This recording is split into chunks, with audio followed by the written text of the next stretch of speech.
Hello, everyone. Thank you for tuning in to today's webcast. My name is Zina M. Pagan, ARF's Marketing Manager and your moderator for today. Before we begin to examine the state of Programmatic, please be aware of our house rules. We are aiming to provide the best webcast experience possible. You can help us execute this by keeping yourself muted and keeping your computer web camera turned off. The audio will be streamed. This means that you will be able to hear us through your computer speakers. However, if you prefer to use the teleconference option, please use the information provided on your screen. Additionally, I will post the information on the chat box throughout the webcast. Should you have any questions during the session, please send these to me, the host, using the same chat box.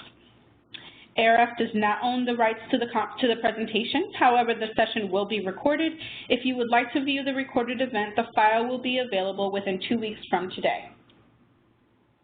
We are extending the conversation on social media. If you'd like to join us, please use hashtag #ARFWebcast. You can also find it on your slide, on the slide in front of you. If you're interested in hosting a webcast of your own, please contact me at zina@thearf.org.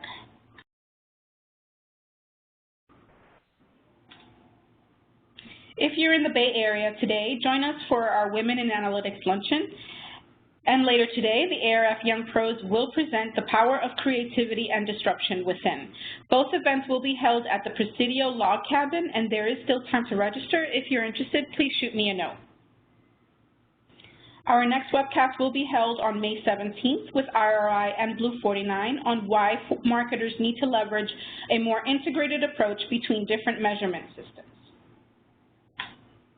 And last but not least, join us for our Audience Measurement Conference in June. We've now added Sunday to our programming to allow for more networking opportunities. If you're interested in any of these events or other ARF programs, you can visit our website for further details or contact me. Again, my email is zina@thearf.org. And without further delay, I present to you today's webcast, From the Front Lines, the State of Programmatic, with Peter Kim, Mighty Hive's CEO and founder. Peter, can you hear me? Yes, I can. How are you? Great. How are you? I'm fine, thank you. Thank you for having me today. Thank you. If you could just introduce yourself to our webcast crowd and a little bit about what you do, what Mighty Hive does for the industry before you begin. Absolutely. So good afternoon, everyone. My name is Pete Kim. I am the CEO of Mighty Hive. Mighty Hive is a San Francisco-based programmatic solutions partner, and we help organizations, including advertisers, agencies, and publishers, make the programmatic transformation. We collectively are one of the fastest growing programmatic media buyers in the world, and we have offices in San Francisco, New York, Sydney, Australia, with additional offices opening this summer in Singapore and London. So a little bit about my background. Prior to founding Mighty Hive a few years ago, I was a product manager at Yahoo and worked in business development at Google.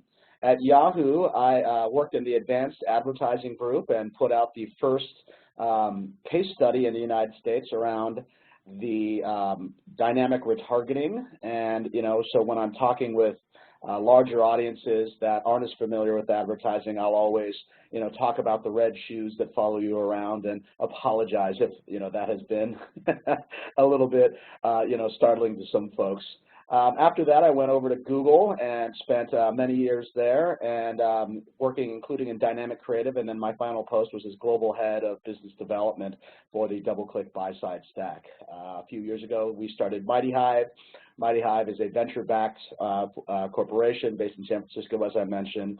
Some of our investors include Andreessen Horowitz, Felicis Ventures, and some notable angels, including the CTO of Salesforce.com, et cetera.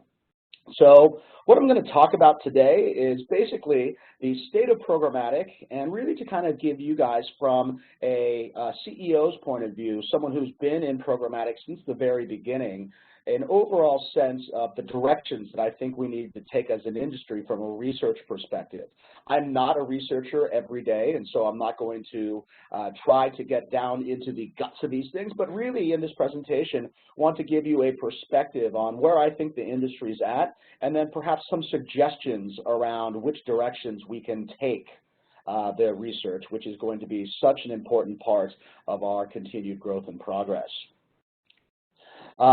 Generally speaking, I think that, it's always good to remind ourselves that, and this is whenever I'm talking to an audience, it's good to remind ourselves that advertising is really important these days. It's a key pillar of our modern culture. It pays for all kinds of things that, we take for granted, like email and free news and Facebook and all kinds of, and all these incredibly important services are free because of advertising.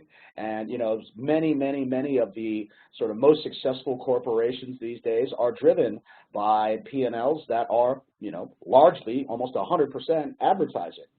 And inside of that, one of the great things to note is that programmatic is the growth engine right now inside of advertising. Everybody knows that digital advertising is growing and growing very fast. I've got some numbers here, but I won't belabor the point by quoting them. But you guys all know traditional media is starting to tail off and is being replaced by just tremendous upsurge in digital advertising, and programmatic is really the foundation of that growth. It seems like every day we see story after story, prediction after prediction regarding how fast programmatic is growing. And I'll note that this is not just in the United States, this is also around the world. And as an international company, Mighty Hive is seeing just how fast programmatic is growing, not only in the market in which it was created, the North American market, but also around the globe in Asia and in Europe and in Latin America. So one other just kind of preliminary comment that I'll make is that programmatic is really a foundational element in the marketing plan, and it's really a lot more than just real-time bidding, which is where a lot of people, I think, will sort of bucket programmatic advertising. And really, programmatic advertising, yes, it has to do with inventory or media, but also has many other aspects, including first and third-party data, decisioning, trying to figure out exactly what you're going to buy and where and why and how and when, and what kind of creative that you want to have, as well as how we do the feedback and the analysis and the attribution to really understand what is working and how we're going to make it better. So with that kind of being said, these preliminaries, I just want to about 4 specific things that we believe are going to be critical in the future of advertising, and each of these is going to require a true and concerted effort by the researchers in our industry in order to unlock the keys to how we actually get to this type of future. So number 1, we actually believe that the future of advertising is going to be programmatic, and that it's going to be data-driven and marrying real-time media, real-time creative, and real-time data, and it's going to be platform-driven. We will talk a little bit later about what we see as the ongoing massive consolidation in what right now is a admittedly chaotic and anarchic ecosystem. But I think that it's, we really have to take a step back and understand that programmatic is not just a buzzword. It really is fundamentally a better way of purchasing media. And the way that we like to think about that is that programmatic allows you not only to radically change the granularity of the media buy, going from a IO-based media buy where you're buying, say, the front page of the New York Times or a 30-second spot on a nationally syndicated program, instead to literally one impression at a time. And this radically changes the risk profile of an advertising execution. What we like to say is that rather than doing one $10 million bet on a roulette wheel, you now have 10 million $1 bets or 100 million 10-cent bets, and that this radically changes the way that advertising is done, simply because if you don't have to do one bet. Instead, if something's wrong, you can stop halfway, fix it, and then continue, and you can do that repeatedly, which really makes it a lot more of a science as opposed to an art. There are, of course, still elements of art and science here both, but it's very hard to underestimate the impact of this kind of change in tempo and granularity. Furthermore, we also believe that programmatic allows the inclusion of other types of data into this real-time mix and into this granular mix, and that once again is a fundamentally better way of doing things than what has been available in the past. And so because of this, just to kind of bring this all together, we believe that programmatic buying methodologies will become the dominant buying methodologies, not just for online media, but for all media as it moves forward, because the types and standards that are set inside of programmatic will also be included and desired in the different types of media as well. The second point that we're going to make is inside of, we believe that the future of advertising is going to be integrated. And when I say integrated, I mean this from a services point of view. Today, when I look out at the services ecosystem that actually staffs and operates the advertising that's available today, what I see is many, many silos. You see digital agencies, you see search agencies, you see display agencies and social agencies and TV agencies and traditional agencies, and it really just is so completely siloed and disparate. And I believe that in the future, this is going to change, and what we're going to see is a unification between all of these things, and that the services that are around them, then the people that are around them, instead of working in specific silos, are now going to become one unified and integrated team that works together to form and present a coordinated message to the audience. And I think that's really where the third point comes in. And, you know, when we're talking about coordinated, what I really mean is that all of the different media channels are going to be coordinated. And this is not only just sort of a good idea.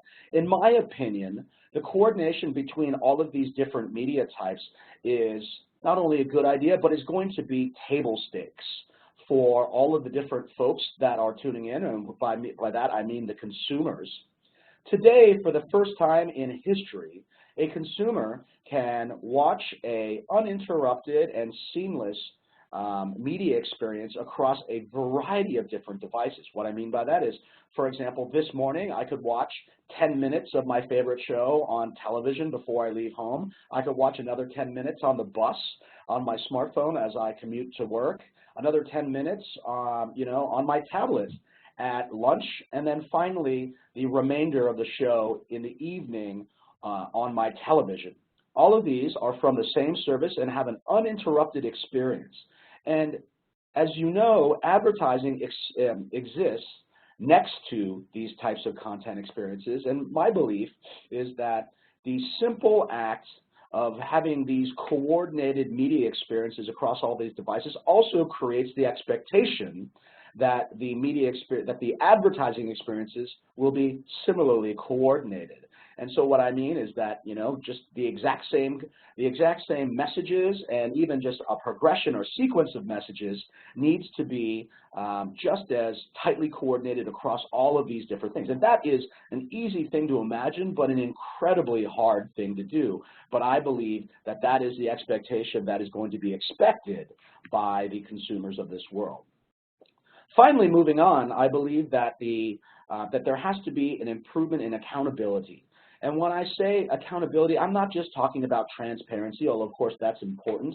What I really mean is that advertising must be accountable to the ROI and the financial outcomes. One story that I like to tell about the current state today is the following. If you are a CMO in a major advertiser and you ask your departments, how much did we spend in advertising in the last fiscal year? The accountants will run a report, and you will know down to the penny exactly how much money was spent on advertising and marketing activities. However, if you try to find the other quantity that's necessary in order to calculate an ROI, the amount of money that was earned because of these activities, you will ask, you know, all of the different departments and all the different vendors to come up with an attribution report, whether that be last click or view through or whatever.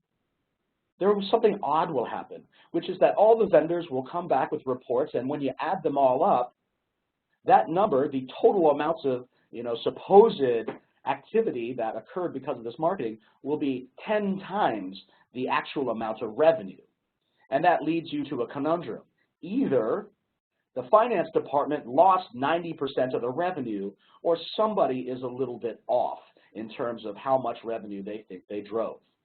Now, of course, it's the latter, and what I think is that right now it's a very, very hard thing to try and get down to have statistically relevant, statistically significant, and provable cause and effects between the media that you ran and the outcomes that you sought.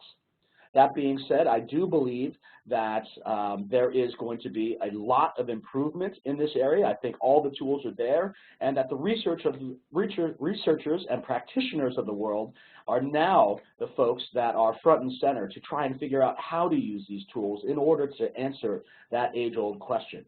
I know how much I spent. How much did this actually drive, and can you prove it to me? Of course, this is going to be something that is delightful to the not only to the finance folks of the world, but frankly also to the shareholders, right? Despite the fact that a lot of advertising and a lot of advertisers and agencies, are doing advertising for different reasons, to win awards or to do whatever.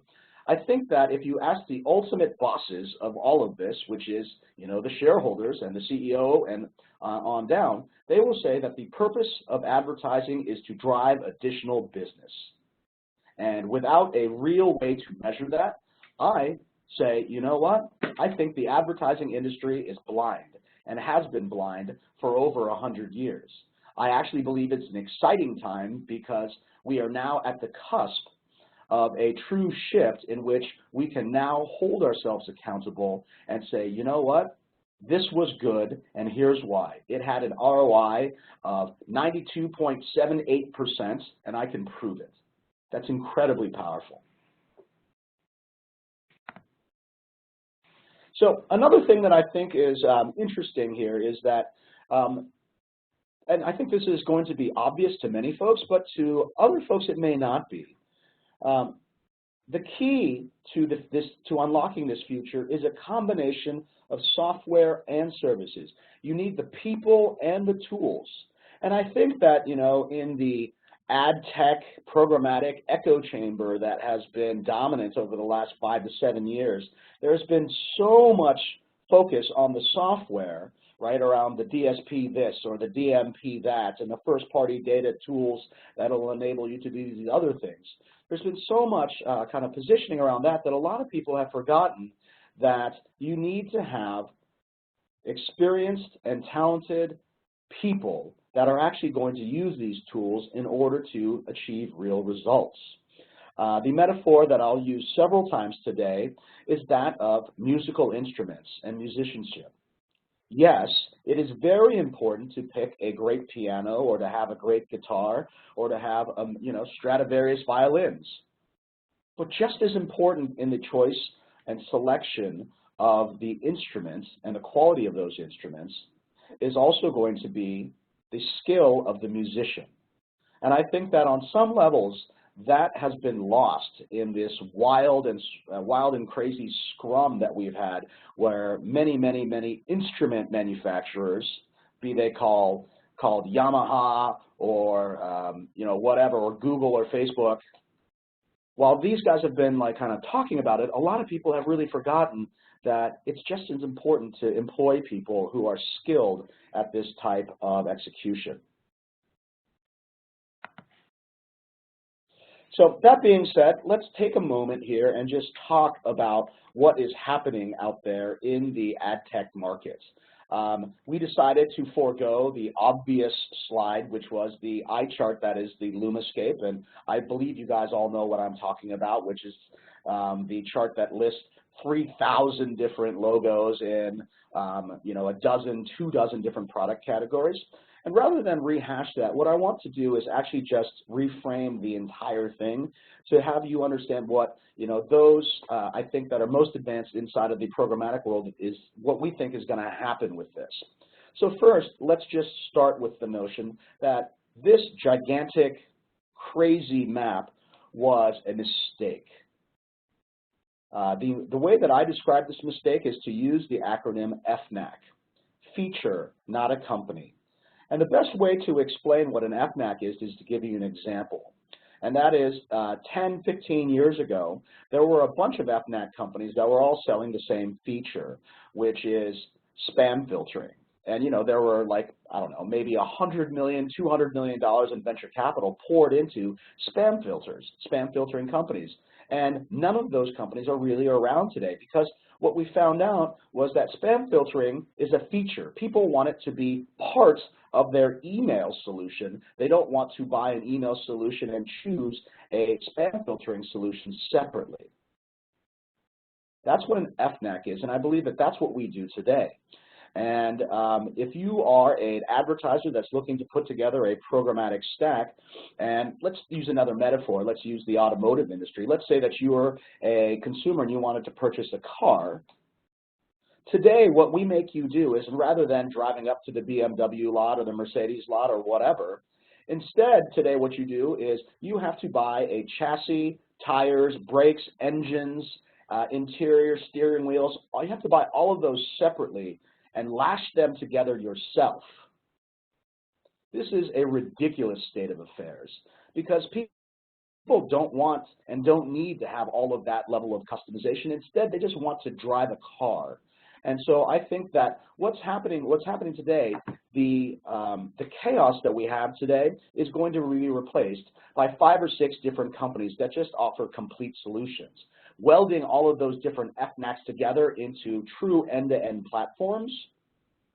And so that is the direction that we're going. I think that, you know, there's enough parts out there for 30 different car companies, if you will, and I think that actually there's only going to be 5 or 6 that genuinely survive. And the reason that these 5 or 6 are going to survive is the second criteria of the 4 that I have for the to determine who are going to be the survivors. The 4 criteria are: number 1, you have to have a full car. Number 2 is you have to have a cross-screen data set. This is really the truly hard one. And the reason why it's important is because in order to achieve the integration and coordination that I talked about earlier, you literally have to know that somebody is the same person, whether they are on their phone, their tablet, their television, or their computer. And these data sets are not very common. As a matter of fact, everybody knows who they are. And here's my litmus test. You have a truly global cross-screen data set if everybody you know logs into their software and services in the first day that they purchase a new screen. I think we all know who these folks are. Google, Facebook, maybe Amazon, inside of B2B, perhaps LinkedIn. If you squint hard, maybe Yahoo is still in that mix, particularly if you combine it with Verizon's data assets, etc. And so I think that that is a very, it's very, very important that you not only have a full platform, but you have the data that allows you to use that platform to buy in an integrated and coordinated manner across all those various screens. And the key to that is the data that actually tells you who is on which device. The third and the fourth sort of elements inside of this is basically number 3 is a sales force that's capable of selling the platforms. It's very important to note that these platforms are sold by enterprise software sellers, not media sellers. So your average media seller who's grown up in a world of slinging IOs simply isn't going to be good enough in order to get these types of things going. I think that instead you're going to have a new class of media sellers, a new type of media seller that is going to be, or sorry, a new type of seller that is conversant in the platforms. And finally, you need a services ecosystem. You need to have a gigantic number of people who are experts in using these types of platforms, whether that be Facebook's Atlas platform when they, get around to really rolling it out again, as well as, the DoubleClick platform, etc. That being said, I think that the biggest message to this group is that we still are in day 1 of trying to figure out exactly how we are going to use these incredible instruments to create profitable marketing executions for the people and consumers of the world. There's a blank page here, and I think that is truly a good metaphor. In my mind's eye, I envision that 20 or 30 years from now, there will be a book that is called Marketing in the 22nd Century or Marketing in the 21st Century. And it will have 30 chapters or 50 chapters or 100 chapters, each one that addresses a tactic that has been discovered by perhaps the people on this call. I think that right now, maybe one or two of those chapters have been written. One of them is called Dynamic Retargeting, and we all know it works, and it uses first-party data with dynamic creative in order to, kind of re-engage those people that were far down in the conversion funnel, but then didn't actually convert. I think that's going to be a true, a long-term entry into these tactics. But the vast majority of these tactics simply haven't been written yet. And so we're going to have to tackle questions like, hey guys, how do we truly measure attribution? How do we know that a lot of these things are, that these ads actually worked, and can you prove it to me to a 97.8% accuracy or whatever confidence interval that you'd like to see? I think that at the highest level, it's pretty clear that in order to do attribution, you need two sets of data. You need to know who bought what, which is an enterprise software question, and you also need to know who saw which ads. Once you have those two data sets and you can analyze them together, I think it's clear that you have at least the beginnings of the data set that's necessary in order to do attribution tests. From there, you can set up true A/B tests with controls and all that, multivariate testing. But right now, I think that we're still just getting to a place where we can get all of that data into a single view where we have both sets of data that is analyzable at the same time. And this, by the way, is another reason why the cross-screen login graph that the Googles and the Facebooks, et cetera, have is so important, because it allows you to join these two data sets together in order to have these types of analysis take place. To me, that is the first and most important question. If we're going to be trying to figure out how to move forward, then we have to actually give ourselves the ability to determine what is good and what is bad, to determine which experiments were a success and which ones were complete failures. And I am not talking about the vanity metrics that we use today. I think it's been proven conclusively that CTR is relatively uncorrelated with anything that even resembles success. Notably, clicks are pretty much uncorrelated to purchase. And so we've got to get past using these convenient but ultimately misleading proxies. We need to start to really measure purchase directly as an effect of the marketing that we've been doing. Once we have the ability to do these types of experiments and to understand, if something worked or not, then sky's the limit on all the different types of things that we can do. What is the right formula of ads for a 24-year-old first-time car buyer? Is it YouTube, Facebook, email, visit? I don't know, right? Is that going to be different for somebody else? Is it going to be different if they live in a particular city? Does somebody in Chicago need a different sequence of ads? And does that sequence of ads need to have a different message underneath the hood? Should there be different background music? Should there be a different set of features that are, kind of emphasized during this ad? All of these things just need to be experimented upon and researched step by step. And right now, we really don't have even the ability to begin because we don't have the measuring stick that will tell us what's working and what's not. Furthermore, there's other types of things like, how long do we need in order to figure out what does television work 3 times as well as a YouTube video and thus should justify a price premium? Right now, it seems to me that we are just buying a lot of media without any real understanding of exactly how much it's worth because we can't figure out what type of ROI it drove.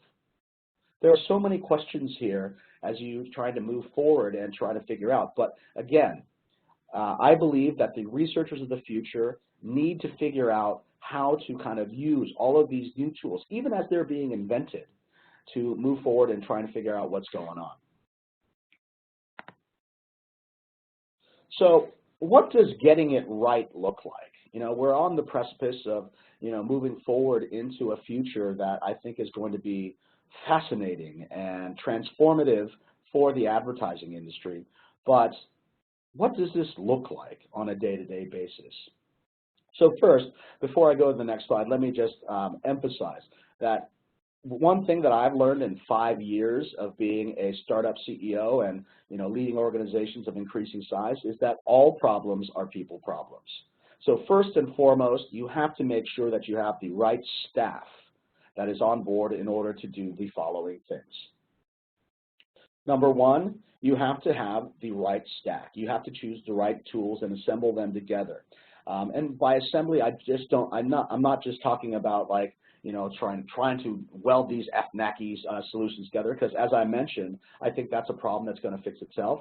But you do have to install them and deploy them into your own systems. So if you are going to deploy a programmatic stack into your world, what exactly are the pieces that you're going to buy? And then from a deployment perspective, how are you going to put them into your own corporate context? How are you going to feed in CRM data? How are they going to be connected to your analytics tools on your website? Is there any connection at all to your call centers or to your showrooms or to your retail stores? How does all of this happen? Next, once you actually have this there, then it's just a case of optimization. And it's not just a case of optimization in terms of trying to figure out, do I have the right tools in place and are they sending the right data sets to each other at the right frequency? But it's also, as you're operating this platform, am I optimizing at the right levels? One of the interesting things about programmatic is that it allows granularity at almost an arbitrary level. What that means is that if you wanted to, theoretically, you could get down and start optimizing not just at, like, you know, a demographic or course levels like that, but you could theoretically start optimizing to individuals. I'm joined here today by my colleague Scott, and it's possible today, or at least theoretically in the future possible, that we could start saying, you know what, I'm not going to optimize to males between the age of 22 and 26 in San Francisco. I'm going to optimize to each of them individually. Now, obviously, that's a lot of elbow grease, and we'll probably have to have some very sophisticated machine learning and automation tools in order to make that possible. But, you know, I think that the optimization question there is going to be, how often am I optimizing? How often do I need to refresh the creative? And how often do I have to change the media buy and the bids associated with that stuff? And then at what level of granularity do I need to do this? From there, you move in, and which again touches on some of the things that I've talked about before, which is much about attribution, which is to say, you know what, how is this working? What is the goal that I have? Do I want to hit a 10% ROI? Do I want to hit a CPA of $50, or do I want to cut it down to $30 in this particular quarter? What is the business goals of these particular activities, and how do I analyze whether or not I'm hitting them? Finally, risk management. Even in the last few months, we've seen a couple of notable debacles, I will say, inside of the advertising world. And so right now, when we are starting to look at tools that are ever more powerful and can get a lot of sophisticated messages out there in real time, you also have to look at risk management to make sure that you don't misstep and that you have the right controls in place that prevents you from making a truly disastrous PR error. And so that could be anything from, you know, making sure that the right people approve messages before they go out. And there's different types of risk management as well. For example, in a world of first-party data and third-party data, data is incredibly important. How do you make sure that you have the ability to truly make use of this data, to unveil the potential and the profits that are, you know, just laying latent today inside of those first-party data sets, while still protecting them from security risks? Because I guarantee you, if you are the person in charge of the data set and it gets hacked by somebody and sold to the highest bidder on a dark net, that's not good for your career. And so we're going to have to figure out how to ride the line and make the compromise between fast and furious while still trying to protect the very assets that we must protect every day. One of the things that's great is that Mighty Hive, just a small plug for us before I open it up to questions. These are the types of questions that we deal with every single day. And so what we like to say is that for an organization, once again, that can be an agency, an advertiser who wants to bring this in-house, or a publisher who's making the programmatic transformation. Day one, we can step in and help you by doing it for you. You can white label our services and nobody will know that it's Mighty Hive as opposed to your staff that's doing these things. Day two, though, is when we'll help you build out your own staff to figure out what type of people to hire, how do you train them, how do you organize them, where should you put them, etc. And then finally, the third step is that as you proceed and start to operate these things post-transformation, who will be your expert and trusted advisor to kind of keep you going through these. This is a general sort of list of the types of things we do. I'm not going to go through everything, but you can see that in all of the 5 different pillars we talked about, inventory, decisioning, creative, data, and feedback, we have not only the tech, but the people and the processes in order to make sure that a lot of these things go well. So with that, I'm going to go ahead and just open it up to questions. Thank you very much for your attention so far, and I'm looking forward to seeing what you guys have to ask for me. Pete, can you hear me? I can hear you. All right. So first question, how does the panel feel about quote-unquote cognitive or AI-based advertising solutions?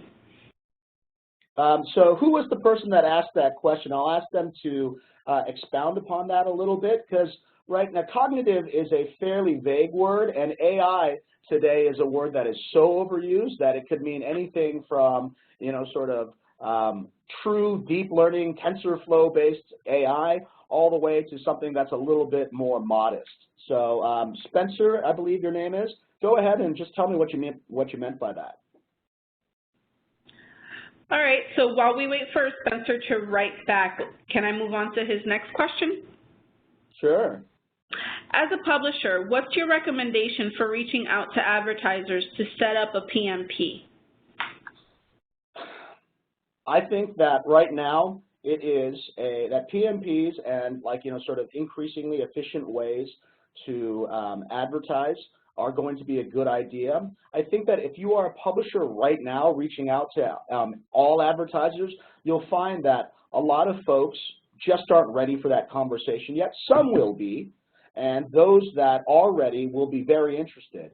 I think that if there is a broad outreach right now, what you'll find is that, let's say that PMPs are an intermediate programmatic tactic. Let's say if, we're going to use a metaphor of schooling, that most advertisers are in programmatic preschool right now, maybe programmatic kindergarten, whereas PMPs are an intermediate level topic. Not quite calculus, but how about elementary algebra?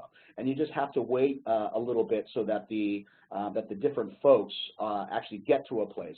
They're going to have to understand just sort of fundamental exchange-based open market bidding. And then once they understand that, that's when you can start to tell them about the advantages of PMPs and other types of direct buys, programmatic guaranteed, etc. And but it's going to take a little bit of time for the majority of the market to get to a place where their sophistication matches that. And I'll caution you guys that it's very easy to get caught up in the programmatic and ad tech echo chamber, where you think that everybody understands these just gigantic acronyms and confusing terminology that we throw around with such ease every day. But the truth is that most people really aren't there yet, right? They're still in a world where they're just going, okay, I've definitely heard about programmatic because people won't shut up about it. But honestly, I think it's going to take me, it'll take maybe 6 to 12 months or even longer for them to understand what that really means and have done it a couple of times. And then they'll be ready to think about and understand the long-term benefits of PMPs. So again, just to summarize, yes, it's a good idea, but I wouldn't be surprised if everybody's not quite there yet. Next question. What are your predictions for programmatic TV in the next 5 years? Ooh, that's a great one. So I'll tell you guys a story in terms of programmatic TV. When Mighty Hive was just getting started as a company, I was at Andreessen Horowitz, and they were holding a briefing day where senior executives from very large companies would come in and talk to the A16Z portfolio. And one day I was invited to present to a very, very senior guy from one of the major cable operators in the country. I won't name which one, but there's only a couple of them, so I'm sure you can guess. So I'm talking to this executive vice president in charge of North America for a very large cable company, and I was bemoaning the fact that, you know what, it's going to really take television forever to get into the world of programmatic. And that really sucked, but there's so many technological hurdles that you have to overcome, and this, that, and the other thing. And the guy said, whoa, wait a minute. What do you mean? I was like, well, I think it's going to take you guys 20 years. And the guy said, okay, stop. I want you to just do a thought experiment with me right now, okay? Is it possible today for a cable company to put a 2-hour movie in front of a single cable box? Sure. What's it called? On demand. Absolutely. So if I can put a 2-hour movie in front of an individual cable box, what's so hard about a 15 or 30-second spot? Okay. Where he was going with this is that the plumbing, the fundamental plumbing in order to put specific messages in front of specific people is already broadly deployed throughout the country and indeed the world. Really what this is going to be about is going to be some ancillary infrastructure and probably even more important, the business processes and the training in order to get the industry to move. But his point was this: we can go as fast or as slow as we want, but the infrastructure fundamentally is already there. So the question was, what do I predict in the next 5 years? I actually think that it's going to be painfully slow for the first year or two, because I've been waiting for programmatic television for half a decade already. But that in 2 or 3 years, there's going to be a colossal tipping point where all of a sudden it's, wow, look at how fast these things are coming on. I was actually just down in Las Vegas at the National Association of Broadcasters, and I did a presentation with Google. And on stage, we were talking about some of the exciting futures that we see for programmatic television. And what we said to them was, you know what, in our opinion, television will probably become the key buy and the crowning sort of jewel of the programmatic ecosystem, because I don't care how targeted some of this stuff is and how fancy your rich media is going to be. In my opinion today, there still really is no better advertising medium to get a story or a message or an advertisement across than a true sort of big screen television ad. And so once you are able to deploy those with the precision that programmatic provides, I think it's going to be an unbeatable combination. But that being said, despite all of that excitement that I have for it, I do believe that, the training and the sort of, kind of adoption will be slow for a year or two, and then sort of year 3, year 4, year 5 is going to reach the tipping point, and then it's just going to go huge. Some of the folks that I think that Google just put out a big announcement the other day at NAB. I believe that DBM is now available to purchase programmatic television inventory from Clips and Wide Orbit. We are in contact with both of those folks and very excited to try this out. All right, so Peter, Spencer was able to clarify, so I'm going to go back to that cognitive and AI question.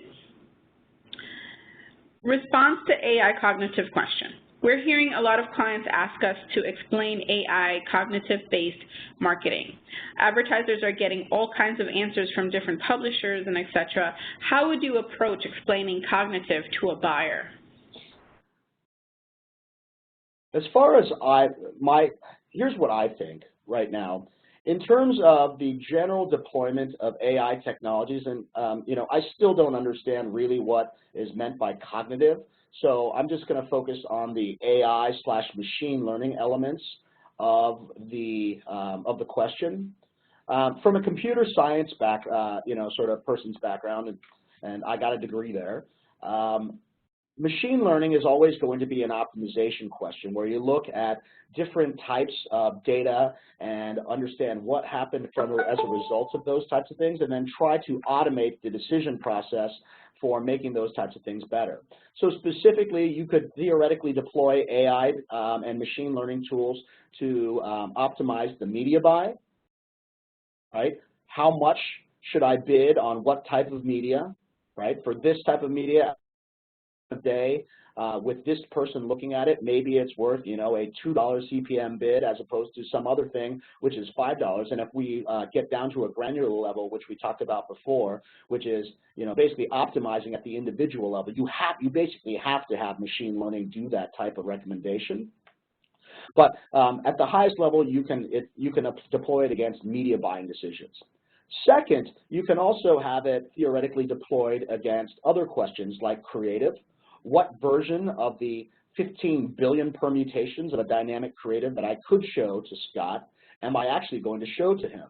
And in real time have the machine learning algorithms figure out and pick what is the best one for that.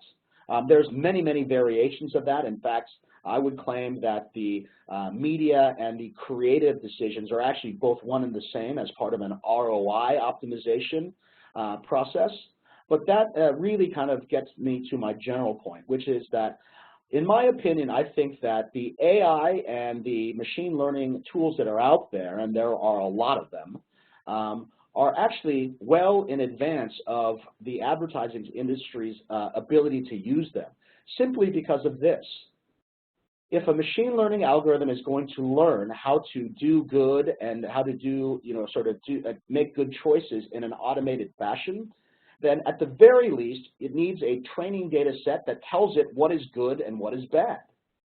But today, as I have already mentioned, I believe that the advertising industry is blind and that our proxy for good and bad is click or something like that, and that's really not good enough, right? Because yes, you can optimize against the 10% of transactions that occur online, but again, and famously, 90% of the transactions still occur in the offline world, and so that means that we are depriving the machine learning algorithms 90% of the, quote, good outcomes that we supposedly want it to automate. And so right now I think that that's yet another reason why we have to focus on the truth, which is that we have to figure out this attribution problem first, and then we can turn the machine learning algorithms loose, and then we can start the process of research and development against all these tactics that we need to get to. So to answer the original question, if advertisers are getting all kinds of different response from different publishers, etc., how would I approach explaining AI to a buyer?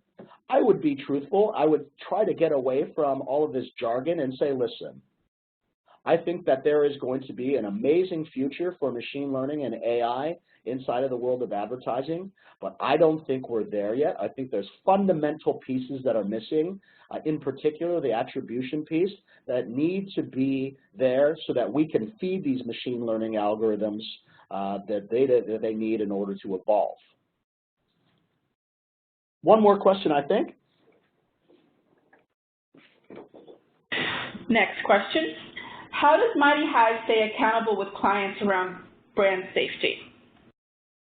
That is such a hard question. Some of the largest companies in the world, notably Google, Facebook, etc., are all wrestling with this question right now. Right, and in the course of a a webinar to the ARF, unfortunately, I'm not going to be able to come up with magic silver bullets any more than the Googles and the Facebooks of the world are. The only thing that I can say is constant vigilance, right? You have to have a person that's taking a look at all of these different types of media at all times and really being careful and reviewing and checking out and making sure that there is, not some sort of offensive combination that's out there. It's a difficult problem, and unfortunately, right now, the only thing that I can sort of suggest is beyond just like sort of the obvious things, right? Having blacklists and, kind of sharing data amongst different people, all those different types of obvious things, but none of those I would characterize at the moment is truly the silver bullet solution that I can package up and say, done. We've got this one. We know exactly how to handle it.